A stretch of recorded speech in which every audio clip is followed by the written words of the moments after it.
Hi guys, for today's video, ito nga tayo magmamasilya muna sa pinto ng isang unit ng apartment na F1.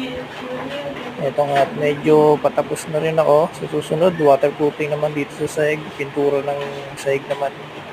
Natapos ko muna ito mga butas-butas sa pintuan, sa kisame at sa mga pader. Na first flat na ko na rin to nung nakaraang araw. Kaya ito medyo nirarush ko na para matapos na yung mga butas-butas dito guys. For today's video guys, mas masaya nga sabi ko sa inyo pag may ginagawa kayo, pag naboboring kayo, gawin nyo na. Huwag nyo na ipagpalipas pa mga araw. Mas masarap maging masipag. Kung ano yung ginagawa mo, gawin mo na. Huwag nang palipasin pa. Kung sakaling kaya naman natin, gawin na natin. Dahil nga sinasabi sa inyo na mga bagay ay hindi dapat nakatakutan.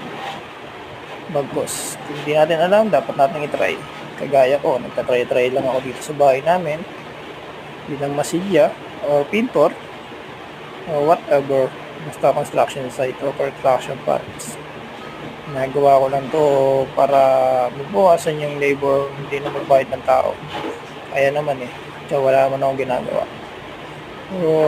Kung kayo guys, sa baka bahay nyo, may ginagawa kayo, gagawin. Tapusin na mas mabilis. Thanks for watching and God bless. Ingatan lahat. Babush.